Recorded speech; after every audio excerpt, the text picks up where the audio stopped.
My name is Danielle Gallagher and I work with Community Child Care. I'm here to introduce Lisa Bryant. Lisa was employed as a journalist by Community Child Care around 10 years ago, and shortly after her engagement she was actually asked to leave the organisation. But luckily for both Community Child Care and for Lisa herself, she's much better at speaking out than listening up. So she's been hanging around as a consultant to the organisation ever since. Lisa edits Broadside and Shortside and is the co-author with Leanne Gibbs of the Community Child Care Director's Manual, on sale outside. Lisa works on Community Child Care's advocacy campaigns, and she's even written the odd tender or two. In addition to the work she does for Community Child Care, she counts organisations such as New South Wales Family Daycare and the IEU amongst her clients, and she is the New South Wales convener for Australian Community Children's Services. Lisa considers herself exceptionally privileged to be paid to research, advocate and write about this sector, all from the luxury of her own home. And she actually would like it to be known that she does occasionally get out of her pyjamas before taking calls from services. Enemy in the ranks, the fight our sector needs to have, Lisa Bryant.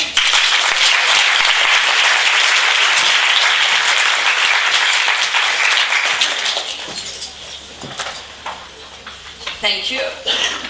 I want to apologise for reading my speech, and in the best tradition of a writer, I want to plagiarise some words from my co-speaker Liam, who said, "I'm a writer, I craft my words, I'm going to read them to make sure every syllable is uttered." Me too. Speaking up and speaking out.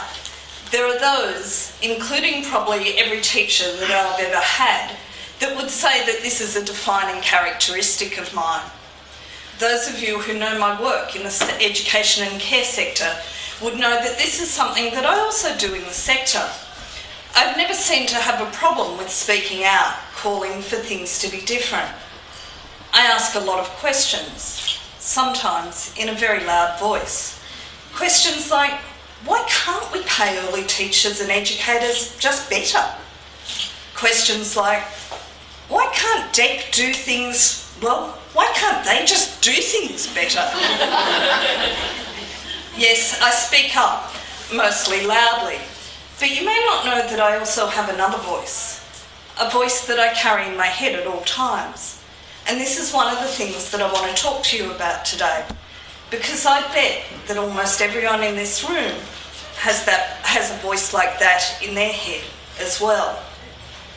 Actually, when I say all of you, I don't actually mean all of you. I mean the majority of you, the 97% of our sector that are women. Did you know that we're a female-dominated sector? You did? Well, why don't we ever talk about it?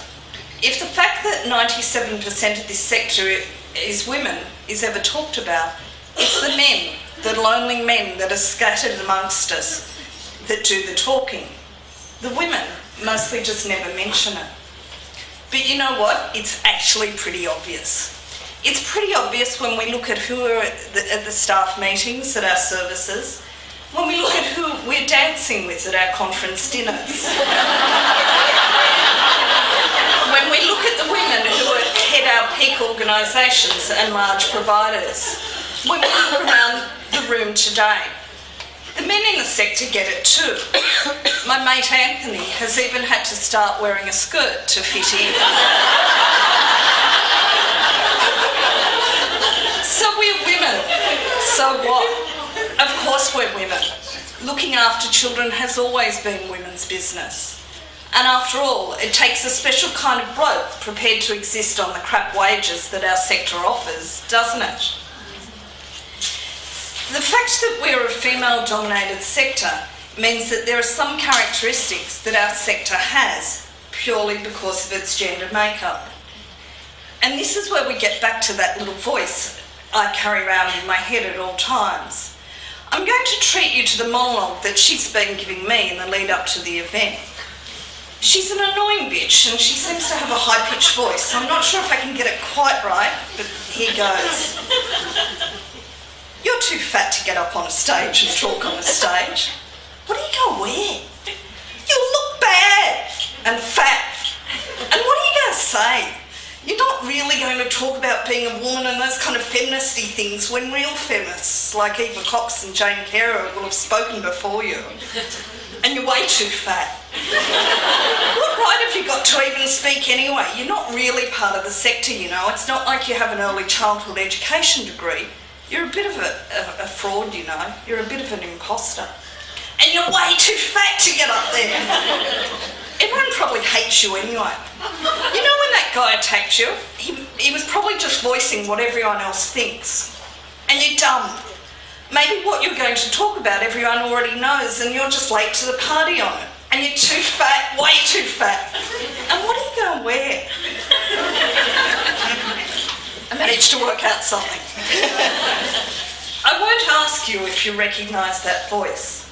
I know that yours may not be as aggravating as mine, but I know that you have a version of it. It is a voice that all your years of growing up as a woman in a misogynistic, fat-shaming society, which tells women that they are too loud, that they talk too much, take up too much space, and are not as legitimate as real people, i.e. men, carrying their heads. And it is these messages that we all bring with us that I believe we need to talk about, that we need to talk about in this sector dominated by women. There's two linked issues here and they have different impacts on us and our sector. The two issues are issues that we rarely if ever discuss, and I believe that we need to. Normally when I speak up about something, I'm confident in what I'm saying. I'm the original evidence girl. I have evidence and research at hand to back up my words. This time it's different. I can find no research on these two issues.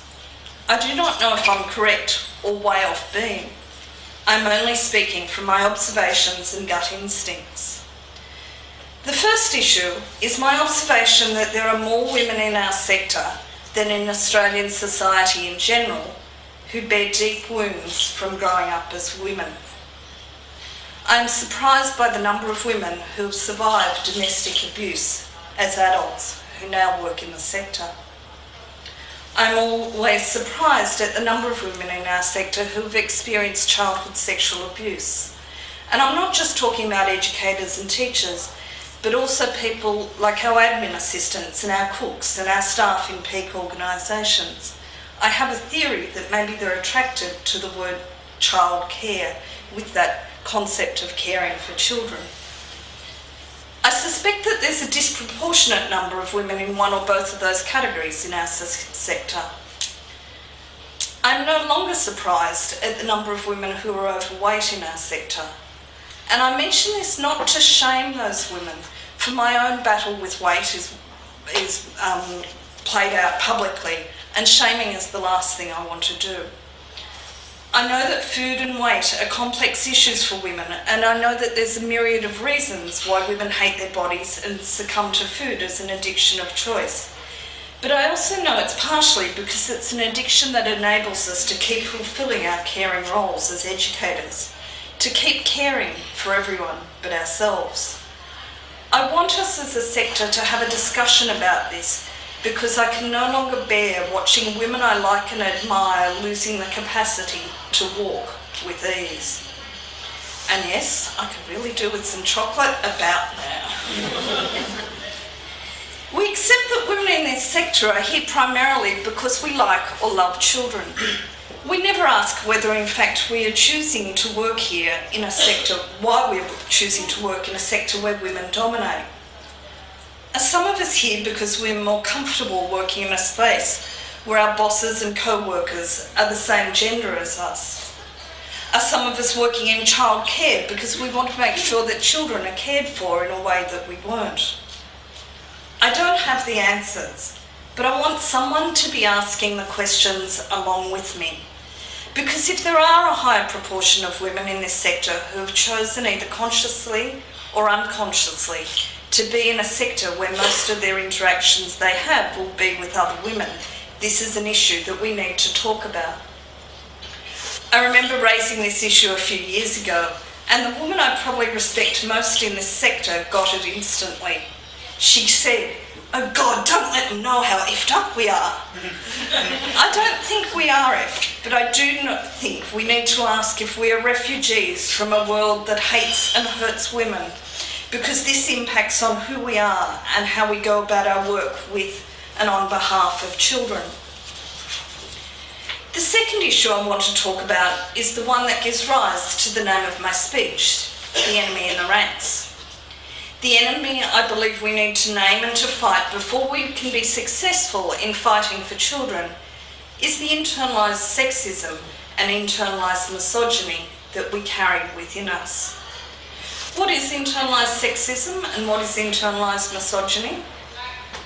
Internalised sexism is when women involuntarily believe that the stereotypes and myths about women are true.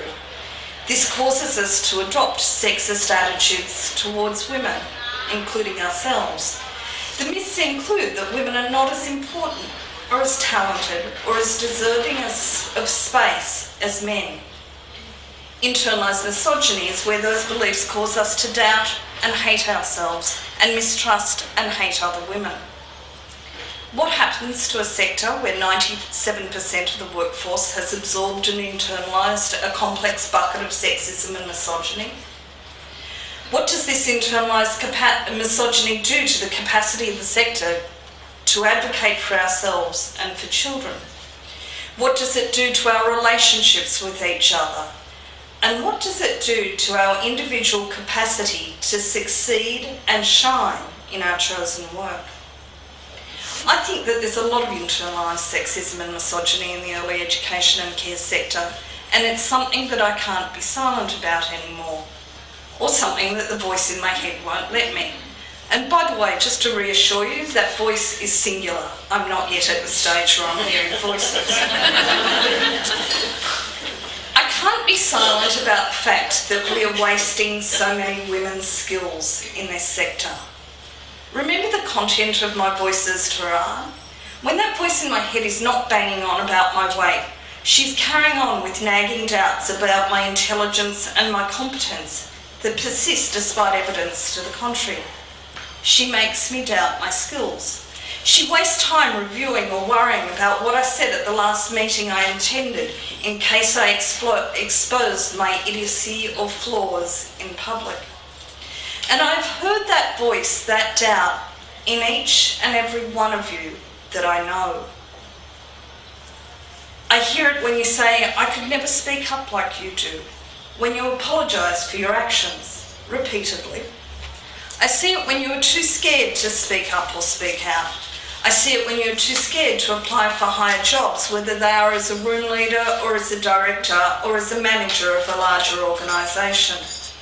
I see that voice stopping you from being the woman you could be. And you know why this is a problem? Why we have to fight this particular enemy in our ranks? Because we need more advocates for children. We need more women to stand up and speak out and say quite simply that we know, as the gender that has always cared for children, what it is that children need, and that it is not okay that men in suits, that men in blue ties keep withholding this. And we need to fight it because we need to advocate for ourselves. For generations, women's nurturing has been treated as something that we want to do for free. Well, enough of this shit. We need to be paid for the skills we have and have always had in keeping children safe and loved and bringing them up and educating them to be great adults. I can't be silent about the fact that as a sector we have so little confidence in those skills that we have. We have internalised this message that women, that we, are not good enough, and we need to unlearn this. We don't speak up at meetings because we don't believe our contribution is as important as others. We give up on learning and pursuing our dreams because we believe that we're not worthy. We shirk from taking on leadership roles because we suspect that society is right, that we really are not good enough to take them on.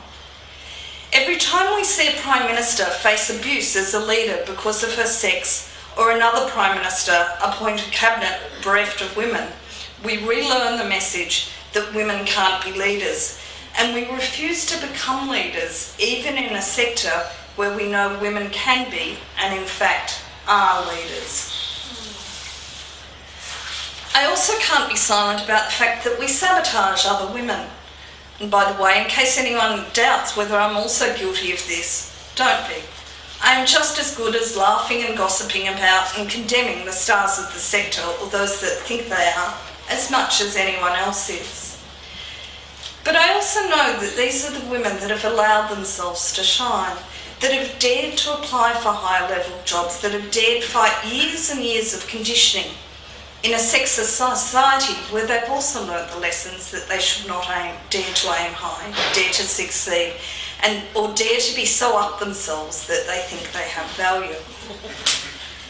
And I understand that it is because we have internalised this sexism, the sexism that says that women are not as competent as men, that women shouldn't be leaders, that we do that thing we do of trying to pull them back down, of asking that question, who does she think she is? Of asking that question, she's getting a bit up herself, isn't she? I'd love to work in a sector where we're all up ourselves.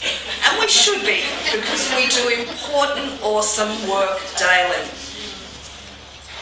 And because this work is important, I can't be silent about the fact that we have forgotten how to work collaboratively and in partnership with each other.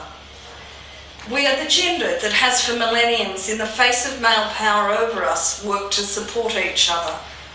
We somehow have forgotten how to do this in a woman-dominated sector.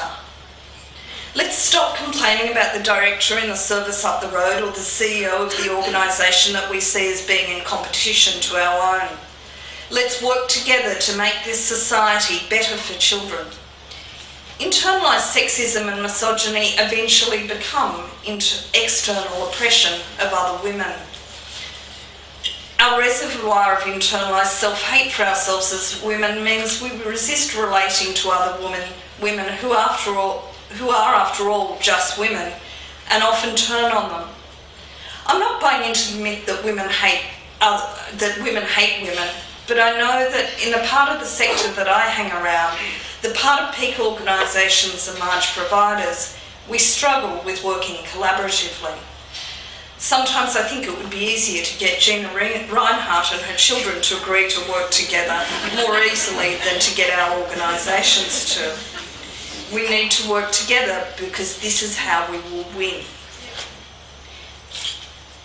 Even as I speak these words, I'm uncertain if I'm speaking truth.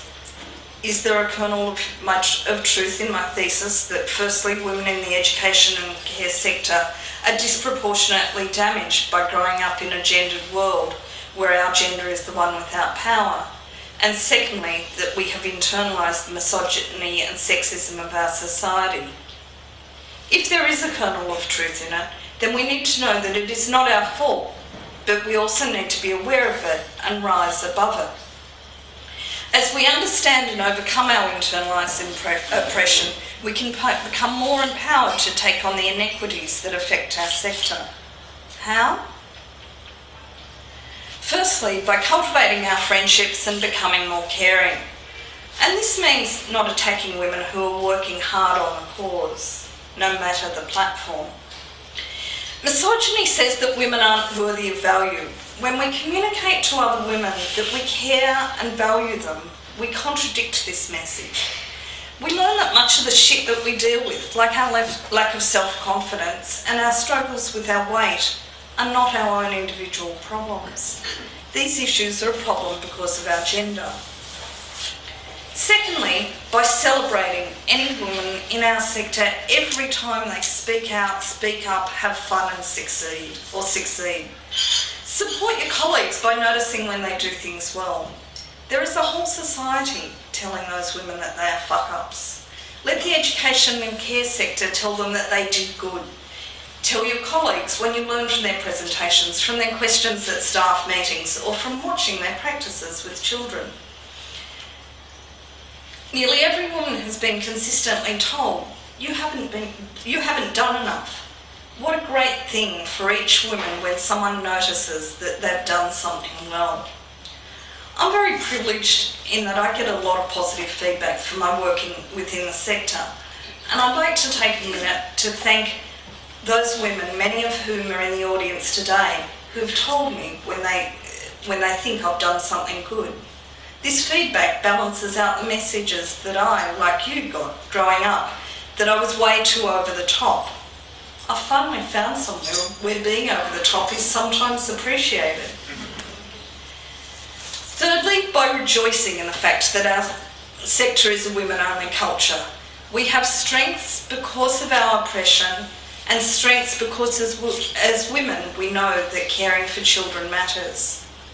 And finally, by pointing out when we notice the effects of internalised misogyny and internalised sexism on our sector. Choices come from awareness of where our patterns come from. Do women in this sector act towards each other in the same way society treats women? How can we change this? We need to change this because we are not just women working in a women-dominated sector. We are women having a large influence on the women and the men of the future, the children of today. And if we cannot model to the girls in our centres that women are worthy, talented and lovable, they will grow up with the same internalised misogyny we have. And that would be a tragedy. I want us to be free of the effects of self-hatred, but if I can't have that because the patterns are too ingrained, then I sure as hell want women of the future to have that. I want the girls who are in our services now to grow up to be confident up themselves girls who never have a moment's doubt about speaking up and speaking out. I want each of these girls to be free from having an annoying voice in their head.